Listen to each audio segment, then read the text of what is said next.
All right. How does this work? We You fire just go. away and you give us all the secrets. Oh, yep. All right. How do you look at your opportunity here in camp? Obviously, Bobby and Mike have played a lot of reps, but you're on the field quite a bit too. So are you looking at it as like I'm competing for a starting job? Right. I think that's the way you got to attack it every day is every day I'm competing for a starting job.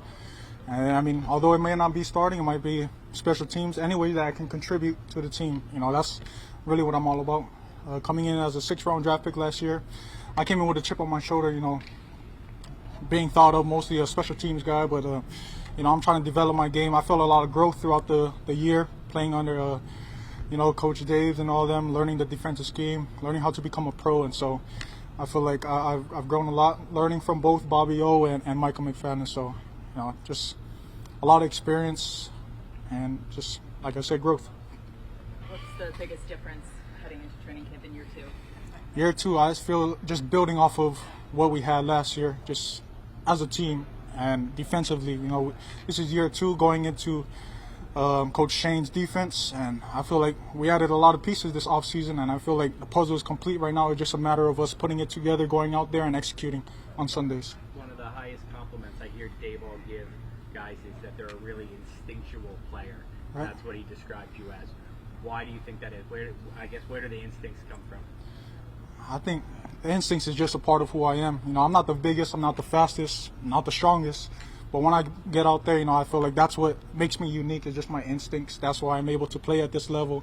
And I feel like that's what made me unique. That's why I got to the NFL. I feel it's just my instincts. And so just being out there and just being able to apply that to my game in every way that I can, and, you know, just going out there and being instinctual. Is that from a lot of reps? Is that from a lot of film? Is that from watching a lot of football, like growing up? Like, what is that from?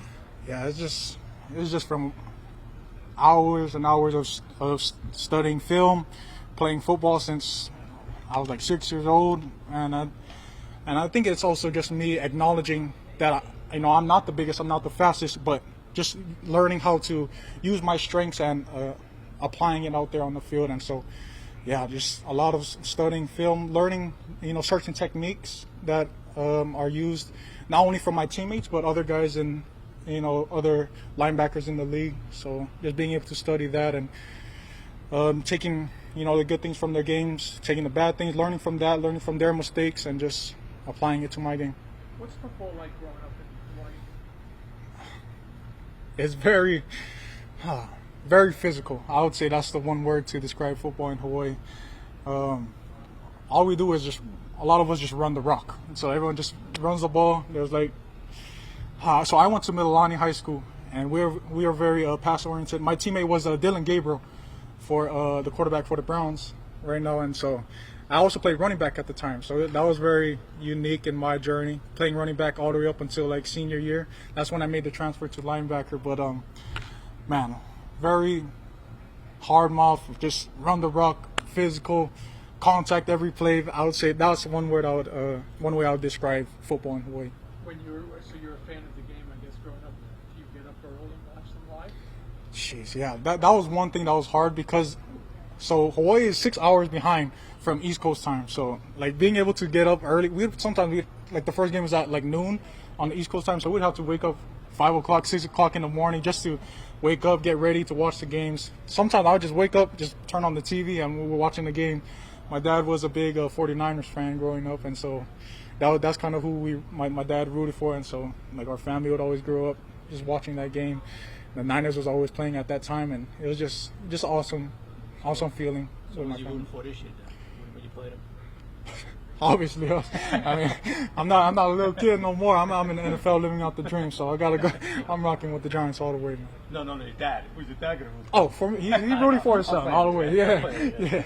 I hope so. Darius, how would you describe the kinship your draft class has? You know, guys made some pretty big contributions. Right. And, you know, it didn't lead to wins, but it led to some good personal contributions. And what do you see moving forward with that group into the second year?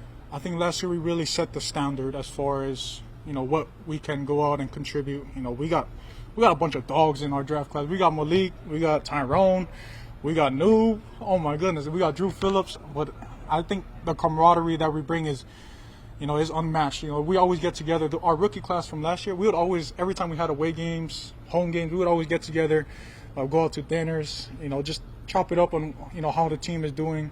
Because, a lot of the vets, you got Dex, you got Burns, they're always coming up to the rookies from last year. They're like, hey, you guys are the future of this program. You guys are really the future of this whole organization. You got to put the teams on your back at times because, everything is coming down to what you guys put on tape, how you guys carry yourself around the building. The staff is always looking at you guys, and whenever your number is called, you got to be able to step up. And so I feel like that's what a lot of the guys from drafted last year in our draft class really did, and they put out a good showing. And we're really just trying to build off of that coming into this year. We got a good rookie class this year with Abdul. We got all the Darius Alexander guys on the defense on both sides of the ball, even Jaxson Dart. So just really looking to build off of that and really set a higher bar for our standard. Darius, with all the additions on defense that you're after free agency, do you notice, I guess, is it a different schematic-wise with Shane Bowen now with all these additions? Not really. I think it's the same thing, just a higher standard for executing, going out there and executing at a higher level. I mean, now we got the best D-line in the NFL right now. So just letting those guys go out and just go out on third down, try to manage first and second down, get our opponent to third and long, and just let our front go out there and eat. Now we got 3 premier edge rushers going out there, and we got Dexter, we got Roy, Darius Alexander, just a bunch of guys that can go out there and just rush the passer. And so really looking forward to that. And I honestly look forward to watching that every day. I go out there and I'm watching one-on-ones.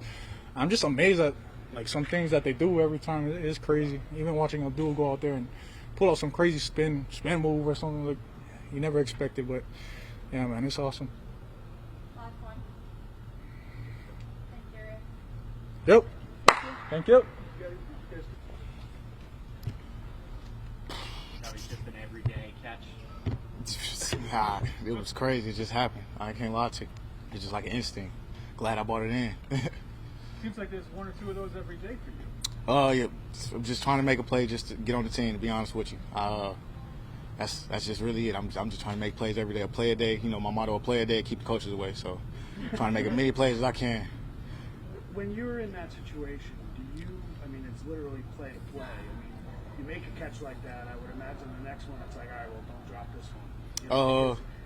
How do you regulate your emotions from the highs to worrying that they're going to cut you on the spot if somehow you drop them? Yeah, we kind of got a word here, like a little motto that we go by called like reload. So if you do make one of those catches, yeah, you get excited, but you know what I'm saying, you got to reload, do it again, do it the next play. You make a drop or something like that, you kind of mess up or whatever. Yeah, you got to get over it, reload, get back to it, and go out there and make a play. And sometimes you make plays and you mess up, but then again you go out there and you do stuff like that, and just say you reloaded, ready to go, locked and loaded. Which is your favorite one so far? Favorite play? Yeah, your favorite. Yeah, you had the one hand, you had the one in the back of the end zone. You jumped over a guy on a punt return. Yeah, probably the one hand so far. Yeah, yes, sir. That was pretty cool. I feel like sometimes a guy could start off on third team, make plays, and never get off third team. Like maybe no one's even noticed it. Mm-hmm. Does it feel like? You got some first team reps now. Mm-hmm. Like, does it feel like here they're getting noticed? Like here, like you're earning your keep? Yes and no. Kind of, to be honest with you, like I said, I don't even think of it like that. I just, if I'm in with the third team, fourth team, first team, whatever team I'm in on, a play a day will keep the coaches away, no matter what it is. And I just go by that, to be honest with you. And I'm just trying to make plays with anybody I can, to be honest, just so coaches can see. Did you see that play yet? No, sir, not yet. When will you see As soon as I get in, I was signing for the kids and stuff, and came in here, so I'm about to go watch films literally right now. I want to see it a couple times. Obviously, nobody wants to see teammates go down and be sidelined. But what do you make of sort of the opportunity you get with the first team, getting to show that for the coaching staff? Like I said again, I'm just trying to make a play, kind of next man up role. Not, we don't like when guys go down, but I'm just trying to be there to show the guys, I'm available.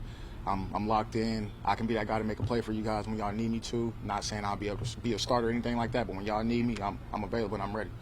You are like 100% full speed. I see you zig and zag. Yes, sir. Right? Is that something you learned during your NFL journey? Yes, sir. You practice how you play. It's that simple. You just practice how you play, and that way when you come to games, things like that, one hands, going full speed, stuff like that, it'll just come second nature. Were you doing that when you came into the league? To be honest with you, when I came into the league, I had a whole different mindset. You know, it was just different. I can be honest with you. You know, I came in kind of young-minded. I wasn't studying enough. Wasn't really didn't take advantage of my opportunities. I feel like personally, and now you know, going over the years, you know, being with Denver first year, leaving there, somebody took my job. I left, went somewhere different. Was able to play a little bit there. You know, didn't get to what I wanted, but you know, played enough. But now I see what it takes now. I feel like, and you know, I'm ready. I'm ready to attack each day like it's my last. You know, I want to be that starter. I want to be that guy to make the play, which I know I can. You know what I mean? So I'm just trying to do whatever I can to be out there on Sundays with the 53. What brought you here? I mean, like, I can't even lie to you. To be honest with you, I let my agent handle all stuff like that. As long as I can play ball again, I'm on the way. That's all I'm trying to do is just play ball to show the world I can ball. You've been around, obviously, this is your second run around with Russ, and you obviously were in Yes, sir. the city with some other guy. Yes, sir. With your interaction, it seems like you built some good chemistry with Jaxson here. I'm just curious what that's been like. Last name Dart. That boy throw darts. See, like it's real good. You know what I mean? I'm just trying to make as many plays as I can for him. I ended up dropping a deep ball. His first deep ball he threw to me was kind of like a little corner route that we did, a high angle route, and I ended up actually diving for it when I didn't have to dive. And after that, I told him right after that, like, you ain't got to never worry about that. I'm going to get whatever you throw in the air. It don't matter if it's behind, short, low. I'm going to make the play for you. I apologize that I missed that play right there, but it won't happen no more. And, you know, no, that's it. Is there a thing when you get an opportunities, and you said you don't focus on first team, second team, third team, but when it's the first round rookie quarterback that you know every one of his plays is going to be dissected by coaches upstairs, for sure. Everything that he's doing. For sure. When you're making plays with that guy, it's almost impossible to not notice you on the other end. Is there any feeling about when that's happening? To be honest, I'm not. Like I said, I'm not even worried about it. I'm just trying to make plays. I know, obviously it'll be watched, because he's a first round guy and stuff like that. But if I got to do the routine plays, like plays like that, he trusted me to throw it right there when the guy kind of on me, go make the play. That's my job, and that's all I'm worried about. No matter if it's him, Jameis, Russ, DeVito, whoever out there, it's my job to make the play for them. What have you taken from Malik, and do you think you've given anything to Malik? I wouldn't say I've given anything, but I can tell you definitely I'm taking a lot from him, Slade, Wandell. I take game from everybody, even the past teams I've been on. Anybody can tell you I'm always going to try to learn from somebody. I don't care who you is, a vet, you can be a rookie. It doesn't matter who you are. I'm going to try to learn and take something from your game and implement it in mine. So for Malik, it's just making a play. The ball in the air, Malik is going to make that play. He don't care who you is, who on you. One thing I can say from his film is just watch him. He is going to make that play. That's how I got to feel. I might not be the starter or nothing right now, but if I can take that mentality he have, it's contagious. Like, you throw the ball up, everybody see Malik gonna make that play. We know he gonna make that play. That's how I want everybody to feel about me. I'm gonna make that play. Yes, sir. Was Russ any different here than he was when you were with him in Denver? Russ is Russ. You know what I mean? Russ, he attack every day. Like, you know what I mean? In my opinion, like, it's just Russ the ultimate competitor. Russ the ultimate leader. Like, it's just It's nothing bad I can say about Russ. I'm literally Russ the GOAT. You know what I mean? I'm just trying to make sure and show him that I've changed from my rookie year to now. I'm locked in and I'm ready for whatever opportunity come my way. How important will return opportunities be for you think in the preseason games? Very important. That's another way for me to kind of make the team. We got good receivers, great receivers. Like I say, I'm making plays, but at the end of the day, you still got to do what you got to do, and that's I'm a returner as well. So hopefully I can make plays returning as well for my team. Have you always been number 80? Have you always worn 80? I got 80 when I was at the Chiefs, and I just kind of fell in love with 80 ball. I like that. Victor Cruz as well. That's a Victor Cruz. Yeah, you know what I mean? So I'm trying to everybody got Victor Cruz jerseys. I'm trying to get 80 ball with the Washington on it. Thanks, Montrell. I appreciate y'all. Thank y'all so much.